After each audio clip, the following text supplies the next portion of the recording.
लिखे क्रम के लेकर एक ब्राह्मण दो से। एक समय की बात है, एक गांव में एक पंडित जी रहते थे। उनकी पंडिताइन रहती थी। काफी समय के बाद में उनके घर में एक संतान पैदा हुई और वो गांव मुसलमानों का था। तो गांव के किनारे उनकी झोंपड़ी थी, घर था एक, उसी में निवास करते थे। तो जब कुछ बच्चा बड़ा हुआ तो पहले बनारस भेजे जाते थे बच्चों को पढ़ने के लिए, पंडित लोग भेजते थे और वो संस्कृत पढ़ाई जाती थी वहां पर।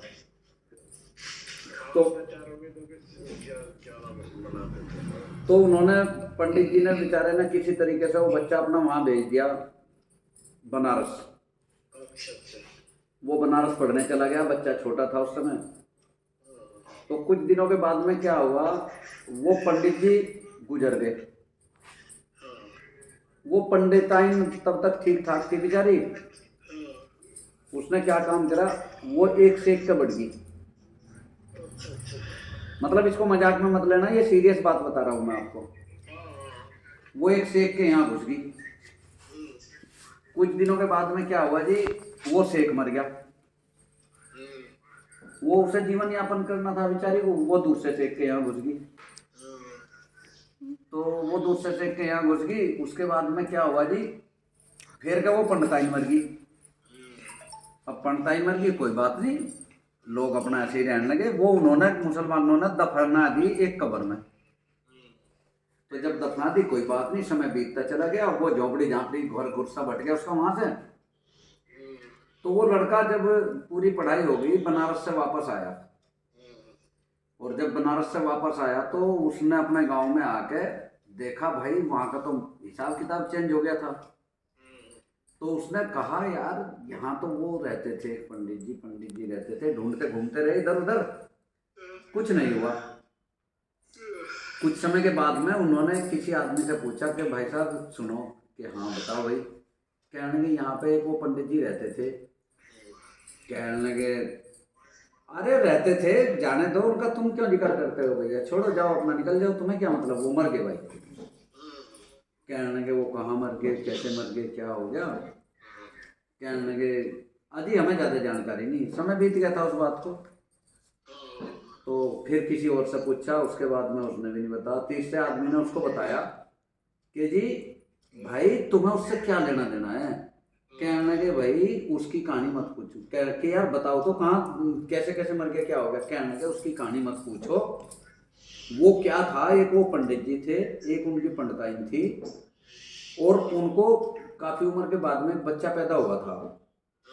कहने लगे, अच्छा फिर क्या हुआ। कहने लगे, फिर क्या हुआ, वो पंडित जी मर गए। कि वो जब पंडित जी मर गए तो उसके बाद में क्या होता है, वो पंडिताइन जो थी वो एक शेख के घुस गई। शेख के यहाँ रहने लगी, अपना जीवन यापन करती रही। कहने लगे, कुछ समय के बाद में फिर क्या हुआ, वो शेख मर गया बाद में। तो जब वो शेख मर गया, उसके बाद में क्या हुआ, वो दूसरे शेख के घुस गई।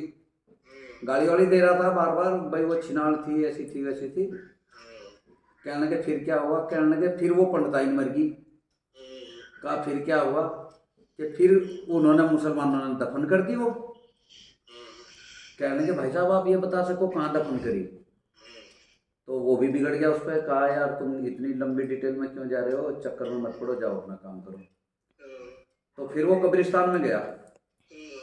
तो वो जो कब्रिस्तान में होते हैं कब्र खोदने वाले फकीर होते हैं वो लोग, उस फकीर से पूछा कि भाई ऐसे ऐसे वो एक पंडिताइन मर गई थी, वो पंडित मर गया था, पंडिताइन उनके शेख के यहाँ घुस गई थी, तो उनको उसकी कब्र कौन सी है ये अंदाजा हो सके। कहने लगा, क्यों चक्कर में पड़ते हो यार, ऐसे आदमी की वो नहीं करा करते। कि नहीं नहीं आप बताओ। तो उसने बताया, उसने क्या काम किया, कब्र को खोदना शुरू किया। तो कब्र खोदता गया, नीचे से हड्डी मिल गई जाके। तो हमारे शरीर की जो हड्डी है, ये मस्तिष्क रेखा जो कहते हैं ना, मस्तिष्क रेखा, उसने खोपड़ी को निकाला, खोपड़ी को उसमें पानी डाल रहा है, उसको घसे, पानी डाल रहा है, उसको घिसे, साफ करे, रुमाल से साफ करता रहा। उसके बाद में क्या हुआ जी, कि उसने उसमें पढ़ा, वहाँ पे वो पढ़ाया जाता है काशी जी में, ये सारी पढ़ाई कराई जाती है, ये हस्तरेखा वगैरह। तो वहाँ लिख रहा था उसके, उसमें लिखे क्रम के लेख, एक ब्राह्मण दो सेख। तो ये जो हमारे धूर्धाम से लिखा हुआ है ना मस्तिष्क में, इसको हमें भोगना ही भोगना है शर्मा जी। ठीक है जी।